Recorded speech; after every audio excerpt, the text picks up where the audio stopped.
Church of god ਪਰਮੇਸ਼ਵਰ ਦੀ ਵਿਵਸਥਾ ਦਾ ਪਾਲਣ ਕਰਦਾ ਹੈ। ਇਸ ਚਰਚ ਕੋਲ ਸਵਰਗ ਦੇ ਰਾਜ ਵਿੱਚ ਪ੍ਰਵੇਸ਼ ਕਰਨ ਦਾ ਵਾਅਦਾ ਹੈ ਕਿਉਂਕਿ ਇੱਥੇ ਪਰਮੇਸ਼ਵਰ ਦੀ ਵਿਵਸਥਾ ਦਾ ਕਿਰਪਾਪੂਰਨ ਪਾਲਣ ਕੀਤਾ ਜਾਂਦਾ ਹੈ। ਇਸ ਲਈ ਅੱਜ ਆਓ ਅਸੀਂ ਸਿਰਲੇਖ ਆਓ ਅਸੀਂ ਪਰਮੇਸ਼ਵਰ ਦੀ ਵਿਵਸਥਾ ਦਾ ਪਾਲਣ ਕਰੀਏ, ਨਾਲ ਪਰਮੇਸ਼ਵਰ ਦੇ ਵਚਨਾਂ ਦਾ ਅਧਿਐਨ ਕਰੀਏ, ਤਾਂ ਜੋ ਅਸੀਂ ਇਸ ਪੀੜ੍ਹੀ ਦਾ ਪਾਲਣ ਕਰਨ ਦੇ ਬਜਾਏ ਪਰਮੇਸ਼ਵਰ ਦੀਆਂ ਵਿਵਸਥਾਵਾਂ ਦਾ ਪਾਲਣ ਕਰ ਸਕੀਏ। ਮੈਨੂੰ ਆਸ ਹੈ ਕਿ ਅਸੀਂ ਬਾਈਬਲ ਅਤੇ ਨਬੀਆਂ ਦੀਆਂ ਸਿੱਖਿਆਵਾਂ ਦਾ ਪੂਰੀ ਤਰ੍ਹਾਂ ਪਾਲਣ ਕਰਨ ਦੇ ਯੋਗ ਹੋਵਾਂਗੇ।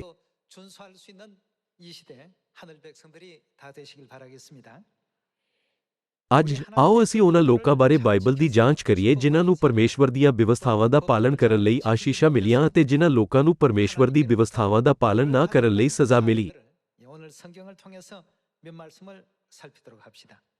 ਬ੍ਰਹਿਮੰਡ ਵਿੱਚ, ਸਵਰਗ ਵਿੱਚ ਅਤੇ ਇਸ ਧਰਤੀ ਉੱਤੇ ਵੀ ਵਿਵਸਥਾਵਾਂ ਹਨ।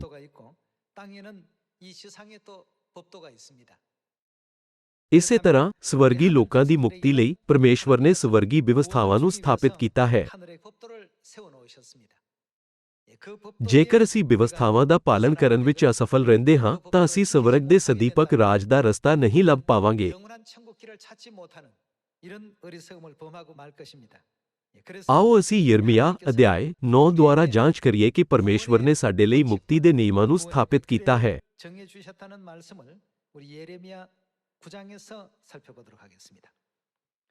ਆਓ ਅਸੀਂ ਯਿਰਮੀਯਾਹ ਅਧਿਆਇ 9 ਵਚਨ 12 ਉੱਤੇ ਇੱਕ ਨਜ਼ਰ ਪਾਈਏ। ਅਧਿਆਇ 9 ਵਚਨ 12। ਉਹ ਕਿਹੜਾ ਬੁੱਧਵਾਨ ਹੈ ਜਿਹੜਾ ਇਸ ਗੱਲ ਨੂੰ ਸਮਝ ਸਕੇ? ਜਿਹਨੂੰ ਯਹੋਵਾ ਦਾ ਮੂੰਹ ਬੋਲਿਆ ਹੈ ਉਹ ਉਸ ਨੂੰ ਦੱਸੇ। ਧਰਤੀ ਕਿਉਂ ਬਰਬਾਦ ਹੋਈ ਅਤੇ ਉਜਾੜ ਵਾਂਗ ਜਲ ਗਈ ਕਿ ਉਹਦੇ ਵਿੱਚ ਦੀ ਕੋਈ ਨਹੀਂ ਲੰਘਦਾ? ਯਹੋਵਾ ਇਉਂ ਫਰਮਾਉਂਦਾ ਹੈ, ਇਸ ਲਈ ਕਿ ਉਹਨਾਂ ਨੇ ਕੀ ਛੱਡਿਆ ਹੈ? ਉਹਨਾਂ ਨੇ ਮੇਰੀ ਵਿਵਸਥਾ ਨੂੰ ਛੱਡ ਦਿੱਤਾ ਜਿਹੜੀ ਮੈਂ ਉਹਨਾਂ ਦੇ ਅੱਗੇ ਰੱਖੀ ਸੀ, ਅਤੇ ਮੇਰੀ ਆਵਾਜ਼ ਨੂੰ ਨਹੀਂ ਸੁਣਿਆ ਅਤੇ ਨਾ ਹੀ ਉਹਦੇ ਉੱਤੇ ਚੱਲੇ ਹਨ, ਪਰ ਆਪਣੇ ਹੀ ਦਿਲ ਦੇ ਹੱਠ ਵਿੱਚ ਚੱਲਦੇ ਹਨ ਅਤੇ ਬਾਲੀਮ ਦੇ ਮਗਰ ਲੱਗੇ ਹਨ ਜਿਵੇਂ ਉਹਨਾਂ ਦੇ ਪਿਓ ਦਾਦਿਆਂ ਨੇ ਉਹਨਾਂ ਨੂੰ ਸਿਖਾਇਆ ਸੀ। ਇਸ ਲਈ ਸੈਨਾਵਾਂ ਦਾ ਯਹੋਵਾ ਇਸਰਾਏਲ ਦਾ ਪਰਮੇਸ਼ੁਰ ਇਉਂ ਆਖਦਾ ਹੈ, ਵੇਖ, ਮੈਂ ਇਸ ਪਰਜਾ ਨੂੰ ਅੱਕ ਦੀ ਜੜ ਖੁਆਵਾਂਗਾ ਅਤੇ ਇਹਨਾਂ ਨੂੰ ਵਿਹੂ ਵਾਲਾ ਪਾਣੀ ਪਿਲਾਵਾਂਗਾ। ਮੈਂ ਉਹਨਾਂ ਨੂੰ ਉਹਨਾਂ ਕੌਮਾਂ ਵਿੱਚ ਜਿਨ੍ਹਾਂ ਨੂੰ ਨਾ ਉਹ ਜਾਣਦੇ ਹਨ ਨਾ ਉਹਨਾਂ ਦੇ ਪਿਓ ਦਾਦੇ ਜਾਣਦੇ ਸਨ ਖੇਰੂ ਕਰ ਦਿਆਂਗਾ, ਅਤੇ ਮੈਂ ਉਹਨਾਂ ਦੇ ਪਿੱਛੇ ਤਲਵਾਰ ਚਲਾਂਗਾ ਜਿੰਨਾ ਚਿਰ ਉਹਨਾਂ ਦਾ ਨਾਸ ਨਾ ਕਰ ਦਿਆਂ। ਯਿਰਮੀਯਾਹ ਅਧਿਆਇ 9 ਉਹਨਾਂ ਲੋਕਾਂ ਤੇ ਸਜ਼ਾ ਦੀ ਗੰਭੀਰਤਾ ਨੂੰ ਪ੍ਰਗਟ ਕਰਦਾ ਹੈ ਜੋ ਪਰਮੇਸ਼ਵਰ ਦੀਆਂ ਵਿਵਸਥਾਵਾਂ ਦਾ ਪਾਲਣ ਕਰਨ ਵਿੱਚ ਅਸਫਲ ਰਹਿੰਦੇ ਹਨ। ਯਿਰਮੀਯਾਹ ਨਬੀ ਰਾਹੀਂ ਪਰਮੇਸ਼ਵਰ ਉਹਨਾਂ ਦੇ ਨਤੀਜਿਆਂ ਬਾਰੇ ਸਖਤ ਚੇਤਾਵਨੀ ਦਿੰਦੇ ਹਨ। ਹਾਲਾਂਕਿ ਅੱਜ-ਕੱਲ੍ਹ ਦੁਨੀਆ ਦੇ ਬਹੁਤ ਸਾਰੇ ਚਰਚ ਪਰਮੇਸ਼ਵਰ ਦੀਆਂ ਵਿਧੀਆਂ, ਨਿਯਮਾਂ ਅਤੇ ਵਿਵਸਥਾਵਾਂ ਦੀ ਪਰਵਾਹ ਨਹੀਂ ਕਰਦੇ ਹਨ।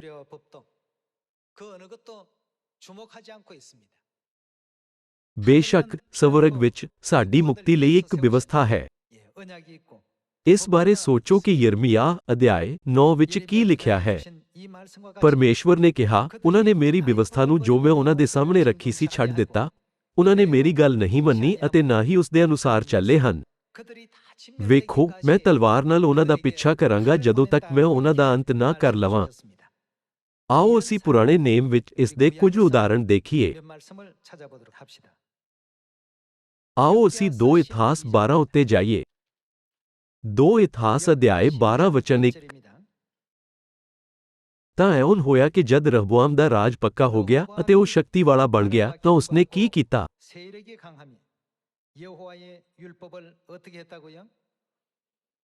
ਉਸਨੇ ਪਰਮੇਸ਼ਵਰ ਦੀਆਂ ਵਿਵਸਥਾਵਾਂ ਦਾ ਪਾਲਣ ਨਹੀਂ ਕੀਤਾ, ਪਰ ਰਾਜ ਖੁਸ਼ਹਾਲ ਬਣਿਆ ਰਿਹਾ ਅਤੇ ਉਸ ਕੋਲ ਕਈ ਸਿਪਾਹੀ ਸੀ।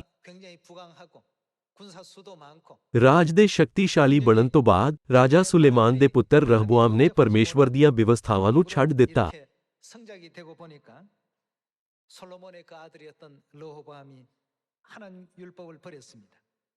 ਤਦ ਉਸਨੇ ਅਤੇ ਉਹਦੇ ਨਾਲ ਸਾਰੇ ਇਸਰਾਏਲ ਨੇ ਯਹੋਵਾ ਦੀ ਵਿਵਸਥਾ ਨੂੰ ਛੱਡ ਦਿੱਤਾ। ਰਾਜੇ ਨੂੰ ਅਜਿਹਾ ਕਰਦੇ ਦੇਖ ਕੇ ਲੋਕ ਉਸ ਦੇ ਪਿੱਛੇ ਹੋ ਗਏ। ਵਚਨ 2। ਤਦ ਉਸਨੇ ਅਤੇ ਉਹਦੇ ਨਾਲ ਸਾਰੇ ਇਸਰਾਏਲ ਨੇ ਯਹੋਵਾ ਦੀ ਵਿਵਸਥਾ ਨੂੰ ਛੱਡ ਦਿੱਤਾ। ਫਿਰ ਰਹਬੋਆਮ ਪਾਤਸ਼ਾਹ ਦੇ 5ਵੇਂ ਸਾਲ ਵਿੱਚ ਇਉਂ ਹੋਇਆ ਕਿ ਮਿਸਰ ਦਾ ਰਾਜਾ ਸ਼ੀਸ਼ਕ ਜਦੋਂ ਉਹਨਾਂ ਨੇ ਪਰਮੇਸ਼ਵਰ ਦੇ ਹੁਕਮਾਂ ਨੂੰ ਛੱਡ ਦਿੱਤਾ, ਉਸ ਤੋਂ ਬਾਅਦ ਮੰਦਭਾਗੀ ਘਟਨਾਵਾਂ ਹੋਈਆਂ। ਵਚਨ 3 ਯਰੂਸ਼ਲਮ ਉੱਤੇ ਚੜ੍ਹ ਆਇਆ ਇਸ ਲਈ ਜੋ ਉਹਨਾਂ ਨੇ ਯਹੋਵਾ ਦੇ ਵਿਰੁੱਧ ਬੇਈਮਾਨੀ ਕੀਤੀ ਸੀ ਅਤੇ ਉਸ ਦੇ ਨਾਲ 1200 ਰੱਥ ਅਤੇ 60,000 ਅਸਵਾਰ ਸਨ ਅਤੇ ਲੂਬੀ ਅਤੇ ਸੂਕੀ ਅਤੇ ਕੂਸ਼ੀ ਲੋਕ ਜੋ ਉਸ ਦੇ ਨਾਲ ਮਿਸਰ ਤੋਂ ਆਏ ਸਨ ਅਣਗਿਣਤ ਸਨ। ਉਸਨੇ ਗੜ੍ਹਾਂ ਵਾਲੇ ਸ਼ਹਿਰ ਲੈ ਲਏ ਜੋ ਯਹੂਦਾ ਦੇ ਸਨ ਅਤੇ ਉਹ ਯਰੂਸ਼ਲਮ ਤੀਕ ਆ ਗਿਆ। ਤਦ ਸ਼ਮਾਯਾਹ ਨਬੀ ਰਹਬੋਆਮ ਦੇ ਅਤੇ ਯਹੂਦਾ ਦੇ ਸਰਦਾਰਾਂ ਦੇ ਕੋਲ ਜਿਹੜੇ ਸ਼ੀਸ਼ਕ ਦੇ ਅੱਗੋਂ ਯਰੂਸ਼ਲਮ ਵਿੱਚ ਇਕੱਠੇ ਹੋ ਗਏ ਸਨ ਆਇਆ ਅਤੇ ਉਹਨਾਂ ਨੂੰ ਆਖਿਆ ਕਿ ਯਹੋਵਾ ਇਉਂ ਫਰਮਾਉਂਦਾ ਹੈ, ਤੁਸਾਂ ਮੈਨੂੰ ਛੱਡ ਦਿੱਤਾ। ਅਧਿਆਇ 12 ਵਚਨ 1 ਵਿੱਚ ਲਿਖਿਆ ਹੈ ਕਿ ਉਹਨਾਂ ਨੇ ਪਰਮੇਸ਼ਵਰ ਦੀ ਵਿਵਸਥਾ ਨੂੰ ਛੱਡ ਦਿੱਤਾ। ਹਾਲਾਂਕਿ ਵਚਨ 5 ਵਿੱਚ ਪਰਮੇਸ਼ਵਰ ਨੇ ਕੀ ਕਿਹਾ? ਪਰਮੇਸ਼ਵਰ ਨੇ ਕਿਹਾ, ਤੁਸਾਂ ਮੈਨੂੰ ਛੱਡ ਦਿੱਤਾ। ਦੂਜੇ ਸ਼ਬਦਾਂ ਵਿੱਚ ਪਰਮੇਸ਼ਵਰ ਦੀ ਵਿਵਸਥਾ ਨੂੰ ਛੱਡਣਾ ਪਰਮੇਸ਼ਵਰ ਦੇ ਵਚਨਾਂ ਨੂੰ ਛੱਡਣਾ ਹੈ। ਇਸ ਤੋਂ ਇਲਾਵਾ ਪਰਮੇਸ਼ਵਰ ਦੇ ਵਚਨਾਂ ਨੂੰ ਛੱਡਣ ਦਾ ਅਰਥ ਹੈ ਪਰਮੇਸ਼ਵਰ ਨੂੰ ਛੱਡਣਾ। ਆਓ ਅਸੀਂ ਫਿਰ ਤੋਂ ਵਚਨ 5 ਵੇਖੀਏ। ਤਦ ਸ਼ਮਾਯਾਹ ਨਬੀ ਰਹਬੋਆਮ ਦੇ ਅਤੇ ਯਹੂਦਾ ਦੇ ਸਰਦਾਰਾਂ ਦੇ ਕੋਲ ਜਿਹੜੇ ਸ਼ੀਸ਼ਕ ਦੇ ਅੱਗੋਂ ਯਰੂਸ਼ਲਮ ਵਿੱਚ ਇਕੱਠੇ ਹੋ ਗਏ ਸਨ ਆਇਆ ਅਤੇ ਉਹਨਾਂ ਨੂੰ ਆਖਿਆ ਕਿ ਯਹੋਵਾ ਇਉਂ ਫਰਮਾਉਂਦਾ ਹੈ, ਤੁਸਾਂ ਮੈਨੂੰ ਛੱਡ ਦਿੱਤਾ, ਇਸ ਲਈ ਮੈਂ ਵੀ ਤੁਹਾਨੂੰ ਸ਼ੀਸ਼ਕ ਦੇ ਹੱਥ ਵਿੱਚ ਛੱਡ ਦਿੱਤਾ ਹੈ। ਤਦ ਇਸਰਾਇਲ ਦੇ ਸਰਦਾਰਾਂ ਅਤੇ ਪਾਤਸ਼ਾਹ ਨੇ ਆਪਣੇ ਆਪ ਨੂੰ ਅਧੀਨ ਬਣਾਇਆ ਅਤੇ ਆਖਿਆ, ਯਹੋਵਾ ਹੀ ਧਰਮੀ ਹੈ। ਜਦ ਯਹੋਵਾ ਨੇ ਵੇਖਿਆ ਕਿ ਉਹਨਾਂ ਨੇ ਆਪਣੇ ਆਪ ਨੂੰ ਅਧੀਨ ਬਣਾਇਆ, ਤਦ ਯਹੋਵਾ ਦਾ ਬਚਨ ਸ਼ਮਾਯਾਹ ਨੂੰ ਆਇਆ ਕਿ ਉਹਨਾਂ ਨੇ ਆਪਣੇ ਆਪ ਨੂੰ ਅਧੀਨ ਬਣਾਇਆ ਹੈ, ਸੋ ਮੈਂ ਉਹਨਾਂ ਨੂੰ ਨਾਸ ਨਹੀਂ ਕਰਾਂਗਾ, ਪਰ ਉਹਨਾਂ ਨੂੰ ਕੁਝ ਰਿਹਾਈ ਦੇਵਾਂਗਾ ਅਤੇ ਮੇਰਾ ਕਹਿਰ ਸ਼ੀਸ਼ਕ ਦੇ ਹੱਥੋਂ ਯਰੂਸ਼ਲਮ ਉੱਤੇ ਨਹੀਂ ਪਵੇਗਾ। ਤਾਂ ਵੀ ਉਹ ਉਸ ਦੇ ਸੇਵਕ ਹੋਣਗੇ ਤਾਂ ਜੋ ਉਹ ਮੇਰੀ ਸੇਵਾ ਅਤੇ ਦੇਸ-ਦੇਸ ਦੇ ਰਾਜਿਆਂ ਦੀ ਸੇਵਾ ਨੂੰ ਜਾਣ ਲੈਣ।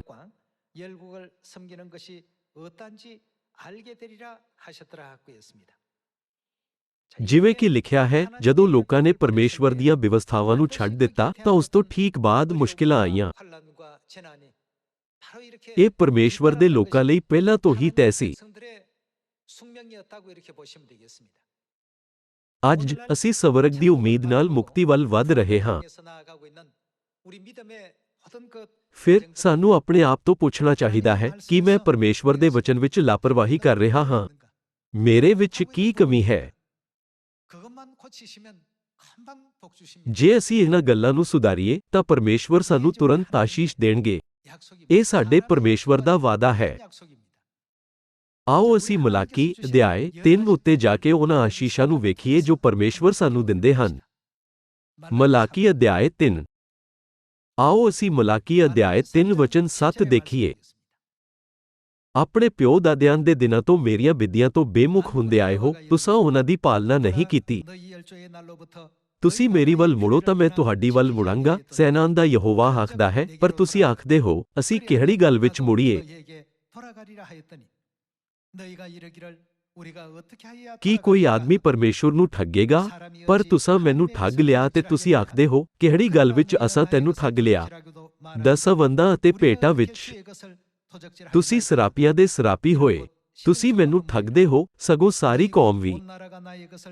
ਸਾਰੇ ਦਸਵੰਧ ਮੇਰੇ ਮੋਦੀਖਾਨੇ ਵਿੱਚ ਲਿਆਓ ਤਾਂ ਜੋ ਮੇਰੇ ਭਵਨ ਵਿੱਚ ਭੋਜਨ ਹੋਵੇ ਅਤੇ ਉਸੇ ਨਾਲ ਮੈਨੂੰ ਜ਼ਰਾ ਪਰਤਾਓ।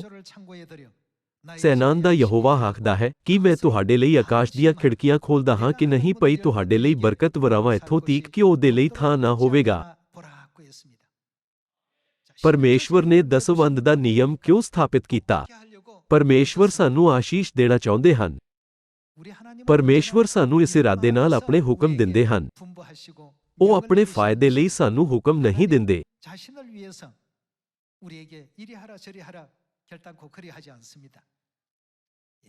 ਆਓ ਅਸੀਂ ਕੂਚ ਅਧਿਆਇ 20 ਵਚਨ 8 ਤੇ ਜਾਈਏ। ਤੂੰ ਸਬਤ ਦੇ ਦਿਨ ਨੂੰ ਪਵਿੱਤਰ ਜਾਣ ਕੇ ਚੇਤੇ ਰੱਖ। ਆਓ ਅਸੀਂ ਸਬਤ ਦੇ ਦਿਨ ਦੀ ਜਾਂਚ ਕਰਨ ਲਈ ਵਚਨ 11 ਉੱਤੇ ਜਾਈਏ। ਕਿਉਂ ਜੋ 6 ਦਿਨਾਂ ਵਿੱਚ ਯਹੋਵਾ ਨੇ ਆਕਾਸ਼ ਅਤੇ ਧਰਤੀ ਨੂੰ, ਸਮੁੰਦਰ ਨੂੰ ਅਤੇ ਸਭ ਕੁਝ ਜੋ ਉਹਨਾਂ ਦੇ ਵਿੱਚ ਹੈ ਬਣਾਇਆ, ਪਰ 7ਵੇਂ ਦਿਨ ਵਿਸਰਾਮ ਕੀਤਾ। ਇਸ ਲਈ ਯਹੋਵਾ ਨੇ ਉਹਨਾਂ ਨੇ ਕਿਸ ਨੂੰ ਆਸ਼ੀਸ਼ ਦਿੱਤੀ? ਸਬਤ ਦੇ ਦਿਨ ਨੂੰ ਬਰਕਤ ਦਿੱਤੀ ਅਤੇ ਉਸ ਨੂੰ ਪਵਿੱਤਰ ਠਹਿਰਾਇਆ। ਸਾਰੇ ਲੋਕੋ, ਕੀ ਪਰਮੇਸ਼ਵਰ ਨੇ ਸਾਨੂੰ ਆਸ਼ੀਸ਼ ਦੇਣ ਲਈ ਦਸਵੰਧ ਦਾ ਨਿਯਮ ਸਥਾਪਿਤ ਨਹੀਂ ਕੀਤਾ? ਨਾਲ ਹੀ ਜਿਵੇਂ ਕਿ ਅਸੀਂ ਕੂਚ ਅਧਿਆਇ 20 ਵਿੱਚ ਦੇਖ ਸਕਦੇ ਹਾਂ ਕਿ ਸਬਤ ਦਾ ਦਿਨ ਪਰਮੇਸ਼ਵਰ ਦਾ ਨਿਯਮ ਨਹੀਂ ਹੈ ਜਿਸ ਨੂੰ ਪਰਮੇਸ਼ਵਰ ਨੇ ਸਾਨੂੰ ਆਸ਼ੀਸ਼ ਦੇਣ ਲਈ ਸਥਾਪਿਤ ਕੀਤਾ ਹੈ। ਕੁਝ ਲੋਕ ਪਰਮੇਸ਼ਵਰ ਦੀਆਂ ਵਿਵਸਥਾਵਾਂ ਨੂੰ ਛੱਡ ਦਿੰਦੇ ਹਨ। ਕੁਝ ਲੋਕ ਆਸਾਨੀ ਨਾਲ ਉਹਨਾਂ ਦੀ ਉਲੰਘਣਾ ਕਰਦੇ ਹਨ ਅਤੇ ਇਸ ਬਾਰੇ ਗੰਭੀਰਤਾ ਨਾਲ ਨਹੀਂ ਸੋਚਦੇ। ਹਾਲਾਂਕਿ ਇਹ ਭਿਆਨਕ ਨਤੀਜੇ ਲਿਆਏਗਾ। ਇੱਕ ਕੌਮ ਨੂੰ ਇੱਕ ਘਾਤਕ ਝਟਕੇ ਦਾ ਸਾਹਮਣਾ ਕਰਨਾ ਪਵੇਗਾ ਅਤੇ ਇੱਕ ਪਰਿਵਾਰ ਨੂੰ ਮੁਸ਼ਕਿਲਾਂ ਦਾ ਸਾਹਮਣਾ ਕਰਨਾ ਪਵੇਗਾ। ਇਸ ਦਾ ਕਾਰਨ 2 ਇਤਿਹਾਸ ਅਧਿਆਇ 12 ਵਚਨ 1 ਵਿੱਚ ਲਿਖਿਆ ਗਿਆ ਹੈ। ਜਦੋਂ ਉਹਨਾਂ ਨੇ ਪਰਮੇਸ਼ਵਰ ਦੀ ਵਿਵਸਥਾ ਨੂੰ ਛੱਡ ਦਿੱਤਾ ਤਾਂ ਪਰਮੇਸ਼ਵਰ ਨੇ ਕਿਹਾ ਕਿ ਉਹਨਾਂ ਨੇ ਪਰਮੇਸ਼ਵਰ ਨੂੰ ਛੱਡ ਦਿੱਤਾ। ਇਸ ਨੂੰ ਸਿੱਧੇ ਸ਼ਬਦਾਂ ਵਿੱਚ ਕਹੀਏ, ਉਹਨਾਂ ਨੇ ਪਰਮੇਸ਼ਵਰ ਦੀ ਸੁਰੱਖਿਆ ਅਤੇ ਉਹਨਾਂ ਦੀ ਆਸ਼ੀਸ਼ ਨੂੰ ਅਸਵੀਕਾਰ ਕਰ ਦਿੱਤਾ। ਨਤੀਜੇ ਵਜੋਂ ਰਾਜ ਉੱਤੇ ਦੂਜੇ ਦੇਸ਼ਾਂ ਦੁਆਰਾ ਹਮਲਾ ਕੀਤਾ ਗਿਆ ਅਤੇ ਲੋਕ ਬੰਦੀ ਬਣ ਗਏ। ਉਹਨਾਂ ਨੇ ਮੌਤ ਤੱਕ ਗੁਲਾਮੀ ਦਾ ਜੀਵਨ ਬਿਤਾਇਆ।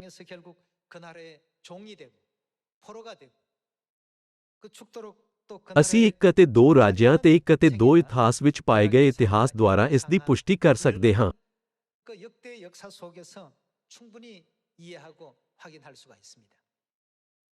ਜਦੋਂ ਤੁਸੀਂ ਕੋਰੀਆ ਦੇ ਇਤਿਹਾਸ ਨੂੰ ਦੇਖਦੇ ਹੋ ਤਾਂ ਕੀ ਤੁਸੀਂ ਨਹੀਂ ਸੁਣਿਆ ਕਿ ਇੱਕ ਰਾਜਕੁਮਾਰ ਨੂੰ ਬਹੁਤ ਅਧਿਐਨ ਕਰਨਾ ਪੈਂਦਾ ਹੈ?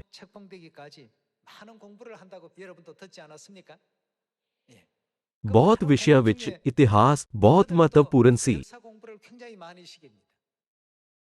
ਅਜਿਹਾ ਇਸ ਲਈ ਹੈ ਕਿਉਂਕਿ ਇਤਿਹਾਸ ਸਾਨੂੰ ਉਸ ਬੁੱਧੀ ਬਾਰੇ ਦੱਸਦਾ ਹੈ ਜਿਸ ਨੂੰ ਅਸੀਂ ਸਿੱਧਾ ਅਨੁਭਵ ਨਹੀਂ ਕੀਤਾ ਹੈ।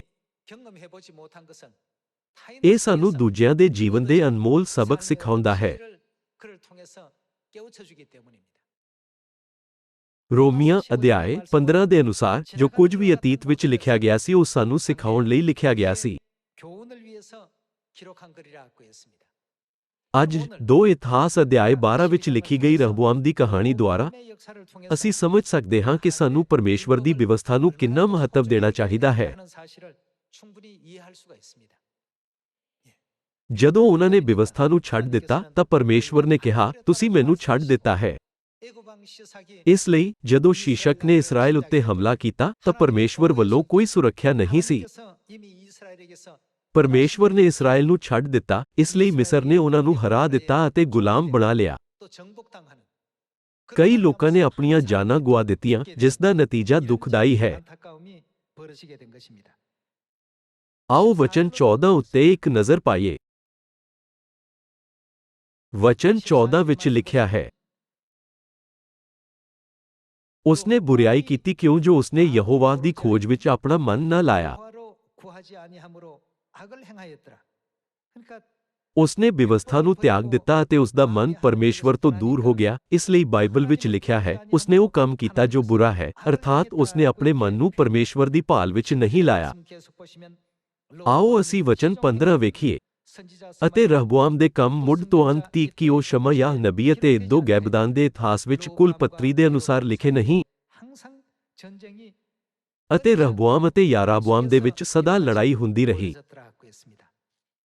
ਉਹਨਾਂ ਵਿਚਕਾਰ ਲਗਾਤਾਰ ਲੜਾਈ ਹੁੰਦੀ ਸੀ। ਅਧਿਆਇ 13 ਵਚਨ 10 ਵਿੱਚ ਦੱਖਣੀ ਯਹੂਦਾ ਦੇ ਰਾਜਾ ਅਬੀਯਾਹ ਨੇ ਯੁੱਧ ਦੌਰਾਨ ਉੱਤਰੀ ਇਸਰਾਇਲ ਦੇ ਰਾਜਾ ਯਾਰਾਬੋਆਮ ਨੂੰ ਕਿਹਾ,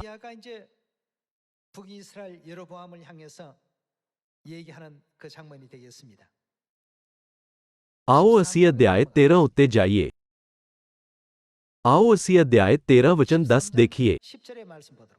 ਵਚਨ 10 ਵਿੱਚ ਲਿਖਿਆ ਹੈ, ਪਰੰਤੂ ਸਾਡਾ ਇਹ ਹਾਲ ਹੈ ਕਿ ਯਹੋਵਾ ਸਾਡਾ ਪਰਮੇਸ਼ੁਰ ਹੈ ਅਤੇ ਅਸਾਂ ਉਸ ਨੂੰ ਨਹੀਂ ਛੱਡਿਆ ਅਤੇ ਸਾਡੇ ਕੋਲ ਹਾਰੂਨ ਦੇ ਪੁੱਤਰ ਜਾਜਕ ਹਨ ਜਿਹੜੇ ਯਹੋਵਾ ਦੀ ਸੇਵਾ ਕਰਦੇ ਹਨ ਅਤੇ ਸੇਵੀ ਆਪੋ ਆਪਣੇ ਕੰਮ ਵਿੱਚ ਲੱਗੇ ਰਹਿੰਦੇ ਹਨ। ਐਉਨ ਹਰ ਰੋਜ਼ ਸਵੇਰੇ ਦੇ ਸ਼ਾਮਾਂ ਨੂੰ ਯਹੋਵਾ ਦੇ ਅੱਗੇ ਹੋਮ ਬਲੀਆਂ ਚਾਹੁੰਦੇ ਅਤੇ ਸੁਗੰਧੀ ਧੂਪ ਤੁਖਾਉਂਦੇ ਹਨ ਅਤੇ ਪਵਿੱਤਰ ਮੇਜ਼ ਉੱਤੇ ਚੜ੍ਹਤ ਦੀਆਂ ਰੋਟੀਆਂ ਰੱਖਦੇ ਹਨ ਅਤੇ ਸੁਨਹਿਲੇ ਸ਼ਮਾਦਾਨ ਅਤੇ ਉਸ ਦੇ ਚਿਰਾਗਾਂ ਨੂੰ ਹਰ ਸ਼ਾਮ ਨੂੰ ਬਾਲਦੇ ਹਨ ਕਿਉਂ ਜੋ ਅਸੀਂ ਯਹੋਵਾ ਆਪਣੇ ਪਰਮੇਸ਼ੁਰ ਦੇ ਹੁਕਮ ਨੂੰ ਮੰਨਦੇ ਹਾਂ ਪਰ ਤੁਸਾਂ ਤਾਂ ਉਹਨੂੰ ਛੱਡ ਦਿੱਤਾ ਹੈ। ਦੂਜੇ ਸ਼ਬਦਾਂ ਵਿੱਚ ਉਹ ਕਹਿ ਰਿਹਾ ਹੈ, ਉੱਤਰੀ ਇਸਰਾਇਲ, ਤੁਸੀਂ ਪਰਮੇਸ਼ਵਰ ਨੂੰ ਛੱਡ ਦਿੱਤਾ ਪਰ ਅਸੀਂ ਪਰਮੇਸ਼ਵਰ ਦੇ ਨਿਯਮਾਂ ਦੀ ਪਾਲਣਾ ਕਰਦੇ ਹਾਂ। ਵਚਨ 12 ਅਤੇ ਵੇਖੋ, ਸਾਡੀ ਅਗਵਾਈ ਲਈ ਸਾਡੇ ਨਾਲ ਪਰਮੇਸ਼ੁਰ ਹੈ ਅਤੇ ਉਸ ਦੇ ਜਾਜਕ ਤੁਹਾਡੇ ਵਿਰੁੱਧ ਸਾਹ ਨੂੰ ਖਿੱਚ ਕੇ ਜ਼ੋਰ ਦੇ ਨਾਲ ਨਰਸਿੰਗੇ ਫੂਕਣ ਲਈ ਤਿਆਰ ਹਨ। ਹੇ ਇਸਰਾਏਲੀਓ, ਤੁਸੀਂ ਆਪਣੇ ਯਹੋਵਾਹ ਦੇ ਵਿਰੁੱਧ ਜਿਹੜਾ ਤੁਹਾਡੇ ਪਿਓ ਦਾਦਿਆਂ ਦਾ ਪਰਮੇਸ਼ੁਰ ਹੈ ਨਾਲ ਲੜੋ, ਕਿਉਂ ਜੋ ਤੁਸੀਂ ਸਫਲ ਨਹੀਂ ਹੋਵੋਗੇ। ਪਰ ਯਾਰਾਬੁਆਮ ਨੇ ਉਹਨਾਂ ਦੇ ਪਿੱਛੇ ਕਾਤ ਵਿੱਚ ਫੌਜ ਬਿਠਾ ਦਿੱਤੀ, ਸੋ ਉਹ ਯਹੂਦਾ ਦੇ ਸਾਹਮਣੇ ਰਹੇ ਅਤੇ ਕਾਤ ਉਹਨਾਂ ਦੇ ਪਿੱਛੇ ਸੀ। ਜਦ ਯਹੂਦਾ ਨੇ ਪਿੱਛੇ ਵੇਖਿਆ ਤਾਂ ਕੀ ਵੇਖਿਆ ਕਿ ਲੜਾਈ ਉਹਨਾਂ ਦੇ ਅੱਗੇ ਪਿੱਛੇ ਦੋਹੀਂ ਪਾਸੀ ਹੈ। ਤਦ ਉਹਨਾਂ ਨੇ ਯਹੋਵਾਹ ਅੱਗੇ ਦੁਹਾਈ ਦਿੱਤੀ ਅਤੇ ਜਾਜਕਾਂ ਨੇ ਨਰਸਿੰਗੇ ਫੂਕੇ ਅਤੇ ਯਹੂਦਾ ਦੇ ਲੋਕਾਂ ਨੇ ਲਲਕਾਰਿਆ, ਤੇ ਜਦ ਉਹਨਾਂ ਨੇ ਲਲਕਾਰਿਆ ਜਦ ਐਉਂ ਹੋਇਆ ਕਿ ਪਰਮੇਸ਼ੁਰ ਨੇ ਯਾਰਾਬੁਆਮ ਨੂੰ ਅਤੇ ਸਾਰੇ ਇਸਰਾਏਲ ਨੂੰ ਅਬੀਯਾਹ ਅਤੇ ਯਹੂਦਾ ਦੇ ਸਾਹਮਣੇ ਮਾਰ ਦਿੱਤਾ। ਉਸ ਸਮੇਂ ਯਹੂਦਾ ਅਤੇ ਇਸਰਾਏਲ ਵਿਚਕਾਰ ਯੁੱਧ ਹੋਇਆ ਸੀ। ਇਸਰਾਏਲ ਦਾ ਰਾਜਾ ਯਾਰਾਬੁਆਮ ਸੀ ਅਤੇ ਯਹੂਦਾ ਦਾ ਰਾਜਾ ਅਬੀਯਾਹ ਸੀ। ਅਬੀਯਾਹ ਰਹਬੁਆਮ ਦਾ ਪੁੱਤਰ ਸੀ। ਆਓ ਅਸੀਂ ਵਚਨ 15 ਨਾਲ ਜਾਰੀ ਰੱਖੀਏ। ਅਤੇ ਯਹੂਦਾ ਦੇ ਲੋਕਾਂ ਨੇ ਲਲਕਾਰਿਆ, ਤੇ ਜਦ ਉਹਨਾਂ ਨੇ ਲਲਕਾਰਿਆ ਜਦ ਐਉਂ ਹੋਇਆ ਕਿ ਪਰਮੇਸ਼ੁਰ ਨੇ ਯਾਰਾਬੁਆਮ ਨੂੰ ਅਤੇ ਸਾਰੇ ਇਸਰਾਏਲ ਅਰਥਾਤ ਉੱਤਰੀ ਇਸਰਾਏਲ ਨੂੰ ਅਬੀਯਾਹ ਅਤੇ ਯਹੂਦਾ ਦੇ ਸਾਹਮਣੇ ਮਾਰ ਦਿੱਤਾ। ਉਹਨਾਂ ਨੂੰ ਕਿਉਂ ਮਾਰਿਆ ਗਿਆ?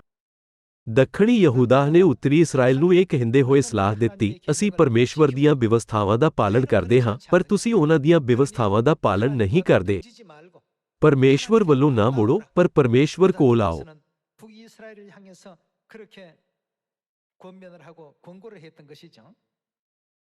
ਆਓ ਅਸੀਂ ਵਚਨ 16 ਨਾਲ ਜਾਰੀ ਰੱਖੀਏ। ਅਤੇ ਇਸਰਾਏਲੀ ਯਹੂਦਾ ਦੇ ਅੱਗੋਂ ਭੱਜ ਤੁਰੇ ਅਤੇ ਪਰਮੇਸ਼ੁਰ ਨੇ ਉਹਨਾਂ ਨੂੰ ਉਹਨਾਂ ਦੇ ਹੱਥ ਵਿੱਚ ਦੇ ਦਿੱਤਾ। ਤਾਂ ਅਬੀਯਾਹ ਅਤੇ ਉਸ ਦੇ ਲੋਕਾਂ ਨੇ ਉਹਨਾਂ ਨੂੰ ਵੱਡੀ ਮਾਰ ਨਾਲ ਮਾਰਿਆ, ਸੋ ਇਸਰਾਏਲ ਦੇ ਕਿੰਨੇ ਮਾਰੇ ਗਏ? 5 ਲੱਖ ਚੁਣੇ ਹੋਏ ਮਨੁੱਖ ਮਰ ਕੇ ਖੇਤ ਪਏ। 5 ਲੱਖ ਲੋਕ ਮਾਰੇ ਗਏ। ਸਾਰੇ ਲੋਕੋ 10,000 ਵੀ ਇੱਕ ਵੱਡੀ ਗਿਣਤੀ ਹੈ। ਯਹੂਦਾ ਅਤੇ ਇਸਰਾਏਲ ਵਿਚਕਾਰ ਯੁੱਧ ਦੌਰਾਨ ਇਸਰਾਏਲ ਵਿੱਚੋਂ 5 ਲੱਖ ਛਾਂਟੇ ਹੋਏ ਪੁਰਸ਼ ਮਾਰੇ ਗਏ। ਇਸ ਦੁਖਾਂਤ ਦੇ ਪਿੱਛੇ ਯਹੂਦਾ ਦਾ ਰਾਜਾ ਅਬੀਯਾਹ ਸੀ, ਜਿਸ ਨੇ ਪਰਮੇਸ਼ਵਰ ਦੀਆਂ ਵਿਵਸਥਾਵਾਂ ਦਾ ਪਾਲਣ ਕੀਤਾ, ਅਤੇ ਇਸਰਾਏਲ ਦਾ ਰਾਜਾ ਯਾਰਾਬੁਆਮ, ਜਿਸ ਨੇ ਪਰਮੇਸ਼ਵਰ ਦੀਆਂ ਵਿਵਸਥਾਵਾਂ ਦਾ ਪਾਲਣ ਨਹੀਂ ਕੀਤਾ।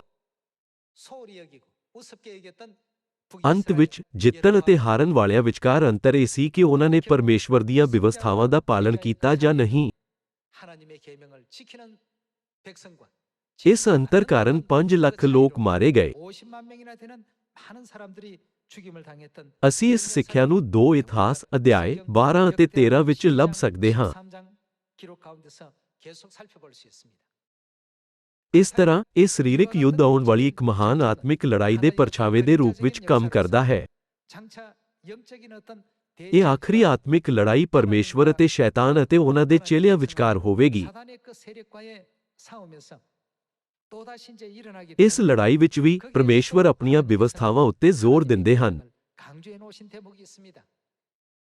ਆਓ ਅਸੀਂ ਪ੍ਰਕਾਸ਼ ਦੀ ਪੋਥੀ ਅਧਿਆਏ 12 ਦੇਖੀਏ। ਆਓ ਅਸੀਂ ਪ੍ਰਕਾਸ਼ ਦੀ ਪੋਥੀ ਅਧਿਆਏ 12 ਵਚਨ 13 ਵੇਖੀਏ। ਪ੍ਰਕਾਸ਼ ਦੀ ਪੋਥੀ ਅਧਿਆਏ 12 ਵਚਨ 13। ਜਾਂ ਉਸ ਅਜਗਰ ਨੇ ਡਿੱਠਾ ਪਈ ਮੈਂ ਧਰਤੀ ਉੱਤੇ ਸੁੱਟਿਆ ਗਿਆ ਹਾਂ, ਤਾਂ ਉਸ ਇਸਤਰੀ ਦੇ ਮਗਰ ਪਿਆ ਜਿਹੜੀ ਉਹ ਮੁੰਡਾ ਜਣੀ ਸੀ। ਅਤੇ ਇਸਤਰੀ ਨੂੰ ਵੱਡੇ ਉਕਾਬ ਦੇ 2 ਪਰ ਦਿੱਤੇ ਗਏ, ਭਈ ਉਹ ਉਜਾੜ ਵਿੱਚ ਆਪਣੇ ਥਾਂ ਨੂੰ ਉੱਡ ਜਾਵੇ, ਜਿੱਥੇ ਸੱਪ ਦੇ ਮੂੰਹੋਂ ਬਚ ਕੇ ਸਮੇਂ ਅਤੇ 2 ਸਮਿਆਂ ਅਤੇ ਅੱਧ ਸਮੇਂ ਤੀਕ ਉਹਦੀ ਪਿਰਤਪਾਲ ਹੁੰਦੀ ਹੈ। ਅਤੇ ਸੱਪ ਨੇ ਇਸਤਰੀ ਦੇ ਪਿੱਛੇ ਦਰਿਆ ਵਾਂਗ ਆਪਣੇ ਮੂੰਹੋਂ ਪਾਣੀ ਵਗਾਇਆ, ਪਈ ਉਹਨੂੰ ਰੋੜਾ ਦੇਵੇ। ਤਾਂ ਧਰਤੀ ਨੇ ਇਸਤਰੀ ਦੀ ਸਹਾਇਤਾ ਕੀਤੀ ਅਤੇ ਧਰਤੀ ਨੇ ਆਪਣਾ ਮੂੰਹ ਅੱਡ ਕੇ ਉਸ ਦਰਿਆ ਨੂੰ ਪੀ ਲਿਆ ਜਿਹੜਾ ਅਜਗਰ ਨੇ ਆਪਣੇ ਮੂੰਹੋਂ ਵਗਾਇਆ ਸੀ।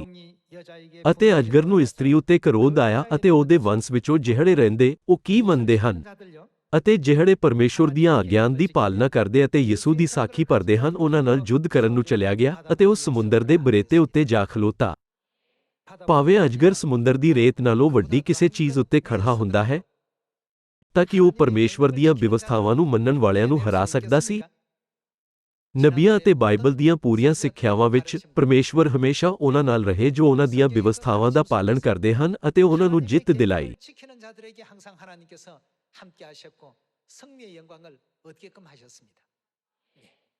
ਪੂਰੇ ਇਤਿਹਾਸ ਵਿੱਚ ਅਜਿਹੇ ਲੋਕ ਰਹੇ ਹਨ ਜੋ ਪਰਮੇਸ਼ਵਰ ਦੀਆਂ ਵਿਵਸਥਾਵਾਂ ਦਾ ਪਾਲਣ ਕਰਦੇ ਹਨ ਅਤੇ ਜਿਹੜੇ ਨਹੀਂ ਕਰਦੇ। ਪ੍ਰਕਾਸ਼ ਦੀ ਪੋਥੀ ਅਧਿਆਇ 12 ਵਿੱਚ ਵਰਣਿਤ ਅੰਤਮ ਲੜਾਈ ਵਿੱਚ ਉਸ ਇਸਤਰੀ ਦੀਆਂ ਬਾਕੀ ਸੰਤਾਨਾਂ ਹਨ ਜੋ ਪਰਮੇਸ਼ਵਰ ਦੀਆਂ ਵਿਵਸਥਾਵਾਂ ਦਾ ਪਾਲਣ ਕਰਦੇ ਹਨ ਅਤੇ ਸ਼ੈਤਾਨ ਦੇ ਚੇਲੇ ਹਨ ਜੋ ਪਰਮੇਸ਼ਵਰ ਦੀਆਂ ਵਿਵਸਥਾਵਾਂ ਦਾ ਪਾਲਣ ਨਹੀਂ ਕਰਦੇ। ਭਾਵੇਂ ਸ਼ੈਤਾਨ ਦੇ ਚੇਲੇ ਅਣਗਿਣਤ ਗਿਣਤੀ ਵਿੱਚ ਸ਼ੇਖੀ ਮਾਰਨ, ਪਰ ਇਸ ਦਾ ਕੋਈ ਮਹੱਤਵ ਨਹੀਂ ਹੈ। ਕੀ ਇਹ ਸੱਚ ਨਹੀਂ ਹੈ? ਪਰਮੇਸ਼ਵਰ ਇਸ ਧਰਤੀ ਨੂੰ ਇੱਕ ਬਾਲਟੀ ਵਿੱਚ ਪਾਣੀ ਦੀ ਇੱਕ ਬੂੰਦ ਦੇ ਰੂਪ ਵਿੱਚ ਮੰਨਦੇ ਹਨ। ਕਿਰਪਾ ਕਰਕੇ ਬ੍ਰਹਿਮੰਡ ਵਿੱਚ ਤਾਰਿਆਂ ਨੂੰ ਦੇਖੋ। ਪਰਮੇਸ਼ਵਰ ਜੋ ਉਸ ਸੰਸਾਰ ਉੱਤੇ ਸ਼ਾਸਨ ਕਰਦੇ ਹਨ, ਉਹਨਾਂ ਨਾਲ ਹਨ ਜੋ ਉਹਨਾਂ ਦੀਆਂ ਵਿਵਸਥਾਵਾਂ ਨੂੰ ਕਿਰਪਾਪੂਰਨ ਮੰਨਦੇ ਹਨ।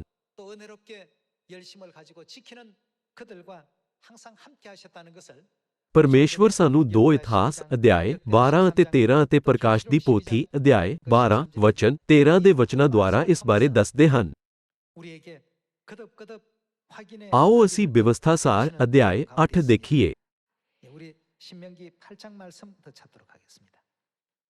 ਹਰ ਮਹਾਨ ਆਤਮਿਕ ਲੜਾਈ ਵਿੱਚ ਸਾਨੂੰ ਪਰਮੇਸ਼ਵਰ ਦੀਆਂ ਵਿਵਸਥਾਵਾਂ ਦਾ ਪਾਲਣ ਕਰਨਾ ਚਾਹੀਦਾ ਹੈ ਅਤੇ ਉਹਨਾਂ ਦੀਆਂ ਸਿੱਖਿਆਵਾਂ ਦੇ ਅਨੁਸਾਰ ਉਹਨਾਂ ਨਾਲ ਚੱਲਣਾ ਚਾਹੀਦਾ ਹੈ। ਸਾਨੂੰ ਇਹ ਕਦੇ ਨਹੀਂ ਭੁੱਲਣਾ ਚਾਹੀਦਾ ਹੈ ਕਿ ਪਰਮੇਸ਼ਵਰ ਆਪਣੇ ਲੋਕਾਂ ਨੂੰ ਆਤਮਿਕ ਜਿੱਤ ਪ੍ਰਦਾਨ ਕਰਦੇ ਹਨ ਜੋ ਉਹਨਾਂ ਦੀ ਅਗਵਾਈ ਵਿੱਚ ਜੀਵਨ ਜਿਉਂਦੇ ਹਨ।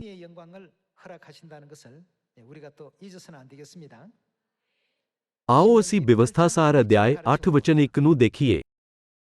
ਵਿਵਸਥਾਸਾਰ ਅਧਿਆਇ 8 ਵਚਨ 1 ਵਿੱਚ ਲਿਖਿਆ ਹੈ, ਇਹ ਸਾਰਾ ਹੁਕਮਨਾਮਾ ਜਿਹੜਾ ਮੈਂ ਅੱਜ ਤੁਹਾਨੂੰ ਦਿੰਦਾ ਹਾਂ ਉਸ ਨੂੰ ਪੂਰਾ ਕਰਨ ਦੀ ਪਾਲਣਾ ਕਰੋ ਤਾਂ ਜੋ ਤੁਸੀਂ ਜਿਉਂਦੇ ਰਹੋ ਅਤੇ ਵਧੋ ਅਤੇ ਤੁਸੀਂ ਜਾ ਕੇ ਉਸ ਧਰਤੀ ਉੱਤੇ ਕਬਜ਼ਾ ਕਰੋ ਜਿਹਦੀ ਸਹੁੰ ਯਹੋਵਾਹ ਨੇ ਤੁਹਾਡੇ ਪਿਓ ਦਾਦਿਆਂ ਨਾਲ ਖਾਧੀ ਸੀ। ਤੁਸੀਂ ਉਸ ਸਾਰੇ ਰਸਤੇ ਨੂੰ ਯਾਦ ਰੱਖੋ ਜਿਹਦੇ ਵਿੱਚ ਯਹੋਵਾਹ ਤੁਹਾਡਾ ਪਰਮੇਸ਼ੁਰ ਤੁਹਾਨੂੰ 40 ਵਰ੍ਹੇ ਉਜਾੜ ਦੇ ਵਿੱਚ ਲਈ ਫਿਰਦਾ ਰਿਹਾ ਤਾਂ ਜੋ ਉਹ ਤੁਹਾਨੂੰ ਅਧੀਨ ਕਰੇ ਅਤੇ ਪਰਖੇ ਅਤੇ ਜਾਣੋ ਭਈ ਤੁਹਾਡੇ ਮਨ ਵਿੱਚ ਕੀ ਹੈ, ਅਰਥਾਤ ਕੀ ਤੁਸੀਂ ਉਸ ਦੇ ਹੁਕਮਾਂ ਉੱਤੇ ਚੱਲੋਗੇ ਵੀ ਕਿ ਨਹੀਂ।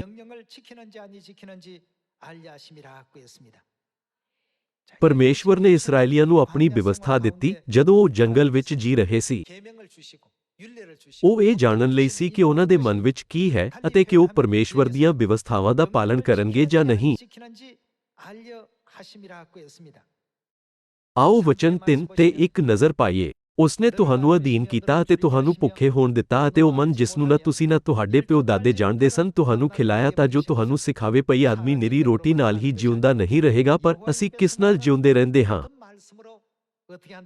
ਹਰ ਇੱਕ ਵਾਕ ਨਾਲ ਜਿਹੜਾ ਯਹੋਵਾਹ ਦੇ ਮੂੰਹੋਂ ਨਿਕਲਦਾ ਹੈ ਆਦਮੀ ਜਿਉਂਦਾ ਰਹੇਗਾ। ਆਓ ਅਸੀਂ ਵਚਨ 4 ਵੇਖੀਏ। ਇਹਨਾਂ 40 ਵਰ੍ਹਿਆਂ ਵਿੱਚ ਨਾ ਤੁਹਾਡੇ ਉੱਪਰਲੇ ਬਸਤਰ ਹੰਡੇ ਨਾ ਤੁਹਾਡੇ ਪੈਰ ਸੁੱਜੇ। ਤੁਸੀਂ ਆਪਣੇ ਮਨ ਵਿੱਚ ਵਿਚਾਰ ਕਰੋ ਕਿ ਜਿਵੇਂ ਮਨੁੱਖ ਆਪਣੇ ਪੁੱਤਰ ਨੂੰ ਤਾੜਦਾ ਹੈ ਤਿਵੇਂ ਯਹੋਵਾਹ ਤੁਹਾਡਾ ਪਰਮੇਸ਼ੁਰ ਤੁਹਾਨੂੰ ਤਾੜਦਾ ਰਿਹਾ। ਇਸ ਲਈ ਸਾਨੂੰ ਕੀ ਕਰਨਾ ਚਾਹੀਦਾ ਹੈ? ਤੁਸੀਂ ਯਹੋਵਾਹ ਆਪਣੇ ਪਰਮੇਸ਼ੁਰ ਦੇ ਹੁਕਮਾਂ ਦੀ ਪਾਲਣਾ ਕਰੋ ਤਾਂ ਜੋ ਉਸ ਦੇ ਰਾਹਾਂ ਉੱਤੇ ਚੱਲੋ ਅਤੇ ਉਸ ਤੋਂ ਡਰਦੇ ਰਹੋ। ਜਦੋਂ ਅਸੀਂ ਉਹਨਾਂ ਦੀਆਂ ਵਿਵਸਥਾਵਾਂ ਦਾ ਪਾਲਣ ਕਰਦੇ ਹਾਂ ਤਾਂ ਪਰਮੇਸ਼ਵਰ ਸਾਨੂੰ ਆਸ਼ੀਸ਼ ਦੇਣਗੇ। ਆਓ ਅਸੀਂ ਵਚਨ 16 ਉੱਤੇ ਜਾਈਏ। ਵਚਨ 16 ਵਿੱਚ ਇਹ ਲਿਖਿਆ ਹੈ, ਜਿਹਨੇ ਤੁਹਾਨੂੰ ਉਜਾੜ ਵਿੱਚ ਮਨ ਖਿਲਾਇਆ ਜਿਹਨੂੰ ਤੁਹਾਡੇ ਪਿਓ ਦਾਦਿਆਂ ਨੇ ਨਾ ਜਾਤਾ ਤਾਂ ਜੋ ਉਹ ਤੁਹਾਨੂੰ ਅਧੀਨ ਕਰੇ ਅਤੇ ਤੁਹਾਨੂੰ ਪਰਖੇ ਅਤੇ ਅੰਤ ਵਿੱਚ ਤੁਹਾਡਾ ਭਲਾ ਕਰੇ। ਪਰਮੇਸ਼ਵਰ ਸਾਡੇ ਲਈ ਜੋ ਕੁਝ ਵੀ ਕਰਦੇ ਹਨ ਉਸ ਦੇ ਪਿੱਛੇ ਸਾਨੂੰ ਆਸ਼ੀਸ਼ ਦੇਣ ਦੀ ਪਰਮੇਸ਼ਵਰ ਦੀ ਡੂੰਘੀ ਇੱਛਾ ਹੈ। ਹਾਲਾਂਕਿ ਜੇ ਅਸੀਂ ਇਸ ਦੇ ਪਿੱਛੇ ਦੀਆਂ ਆਸ਼ੀਸ਼ਾਂ ਨੂੰ ਮਹਿਸੂਸ ਨਹੀਂ ਕਰਦੇ ਹਾਂ ਅਤੇ ਪਰਮੇਸ਼ਵਰ ਦੇ ਵਚਨਾਂ ਦਾ ਪਾਲਣ ਕਰਨ ਵਿੱਚ ਅਸਫਲ ਰਹਿੰਦੇ ਹਾਂ ਤਾਂ ਅਸੀਂ ਉਹਨਾਂ ਆਸ਼ੀਸ਼ਾਂ ਨੂੰ ਗੁਆ ਦੇਵਾਂਗੇ। ਕੀ ਸਾਨੂੰ ਇਸ ਬਾਰੇ ਸੁਚੇਤ ਨਹੀਂ ਹੋਣਾ ਚਾਹੀਦਾ? ਸਵਰਗੀ ਸੰਤਾਨ ਦੇ ਰੂਪ ਵਿੱਚ ਸਾਨੂੰ ਪਰਮੇਸ਼ਵਰ ਦੀਆਂ ਸਿੱਖਿਆਵਾਂ ਦਾ ਪਾਲਣ ਕਰਨਾ ਚਾਹੀਦਾ ਹੈ ਭਾਵੇਂ ਪਰਮੇਸ਼ਵਰ ਸਾਨੂੰ ਕੁਝ ਵੀ ਕਰਨ ਦਾ ਹੁਕਮ ਦੇਣ। ਆਓ ਅਸੀਂ ਵਿਵਸਥਾਸਾਰ ਅਧਿਆਇ 28 ਦੇਖੀਏ। ਵਿਵਸਥਾਸਾਰ ਅਧਿਆਇ 28 ਵਚਨ 1 ਤਾਂ ਇਉਂ ਹੋਵੇਗਾ ਕਿ ਜੇ ਤੁਸੀਂ ਯਹੋਵਾਹ ਆਪਣੇ ਪਰਮੇਸ਼ੁਰ ਦੀ ਆਵਾਜ਼ ਮਨ ਲਾ ਕੇ ਸੁਣੋ ਅਤੇ ਉਸ ਦੇ ਸਾਰੇ ਹੁਕਮਾਂ ਦੀ ਪਾਲਣਾ ਕਰਕੇ ਪੂਰਾ ਕਰੋ ਜਿਨ੍ਹਾਂ ਦਾ ਮੈਂ ਅੱਜ ਤੁਹਾਨੂੰ ਹੁਕਮ ਦਿੰਦਾ ਹਾਂ ਤਾਂ ਪਰਮੇਸ਼ਵਰ ਕੀ ਕਰਨਗੇ? ਤਾਂ ਯਹੋਵਾਹ ਤੁਹਾਡਾ ਪਰਮੇਸ਼ੁਰ ਤੁਹਾਨੂੰ ਧਰਤੀ ਦੀਆਂ ਸਾਰੀਆਂ ਕੌਮਾਂ ਉੱਤੇ ਉੱਚਾ ਕਰੇਗਾ। ਸਾਰੇ ਲੋਕੋ, ਕੀ ਤੁਸੀਂ ਇਸ ਤੇ ਵਿਸ਼ਵਾਸ ਕਰਦੇ ਹੋ? ਤੁਸੀਂ ਦੁਨੀਆ ਦੇ ਸਭ ਤੋਂ ਵਧੀਆ ਚਰਚ ਵਿੱਚ ਹਿੱਸਾ ਲੈ ਰਹੇ ਹੋ। ਤੁਸੀਂ ਇਸ ਉੱਤੇ ਬਹੁਤ ਮਾਣ ਕਰ ਸਕਦੇ ਹੋ। ਅਜਿਹਾ ਕਿਉਂ ਹੈ? ਇਹ ਵਾਅਦਾ ਕਿਸਨੇ ਕੀਤਾ? ਪਰਮੇਸ਼ਵਰ ਨੇ ਇਹ ਵਾਅਦਾ ਕੀਤਾ। ਭਾਵੇਂ ਲੋਕਾਂ ਦੇ ਸ਼ਬਦ ਹਮੇਸ਼ਾ ਸੱਚ ਨਾ ਹੋਣ, ਪਰ ਪਰਮੇਸ਼ਵਰ ਦੁਆਰਾ ਕੀਤੇ ਗਏ ਵਾਅਦੇ ਜ਼ਰੂਰ ਪੂਰੇ ਹੋਣਗੇ। ਇਹ ਲਿਖਿਆ ਹੈ ਕਿ ਪਰਮੇਸ਼ਵਰ ਸਾਨੂੰ ਧਰਤੀ ਦੀਆਂ ਸਾਰੀਆਂ ਕੌਮਾਂ ਨਾਲੋਂ ਉੱਚਾ ਕਰਨਗੇ। ਫਿਰ ਵੀ ਇੱਕ ਸ਼ਰਤ ਹੈ, ਸਾਨੂੰ ਪੂਰੀ ਤਰ੍ਹਾਂ ਪਰਮੇਸ਼ਵਰ ਦਾ ਪਾਲਣ ਕਰਨਾ ਚਾਹੀਦਾ ਹੈ ਅਤੇ ਉਹਨਾਂ ਦੇ ਹੁਕਮਾਂ ਨੂੰ ਮੰਨਣਾ ਚਾਹੀਦਾ ਹੈ।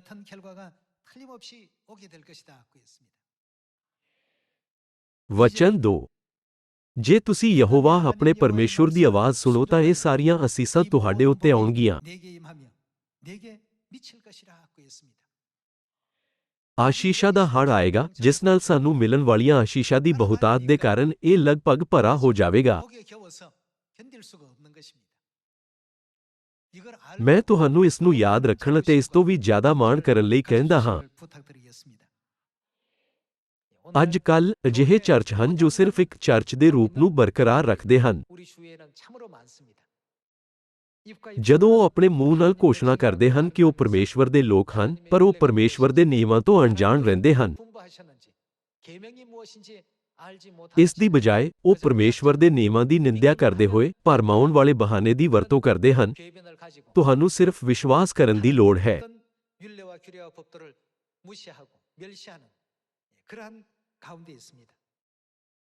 ਹਾਲਾਂਕਿ ਜਿਵੇਂ ਕਿ ਅਸੀਂ ਬਿਵਸਥਾਸਾਰ ਅਧਿਆਇ 8 ਅਤੇ 28, ਯਿਰਮੀਯਾਹ ਅਧਿਆਇ 11, 16 ਅਤੇ 44 ਵਿੱਚ ਪੜ੍ਹਿਆ ਹੈ, ਅਤੇ ਪੂਰੀ ਬਾਈਬਲ ਵਿੱਚ ਜਿਨ੍ਹਾਂ ਨੇ ਪਰਮੇਸ਼ਵਰ ਦੀਆਂ ਬਿਵਸਥਾਵਾਂ ਨੂੰ ਤਿਆਗ ਦਿੱਤਾ, ਉਹਨਾਂ ਨੂੰ ਹਮੇਸ਼ਾ ਸਜ਼ਾ, ਬਵਾਂ ਅਤੇ ਸਰਾਪਾਂ ਦਾ ਸਾਹਮਣਾ ਕਰਨਾ ਪੈਂਦਾ ਹੈ, ਭਾਵੇਂ ਉਹ ਕਿਸੇ ਵੀ ਯੁੱਗ ਵਿੱਚ ਹੋਣ।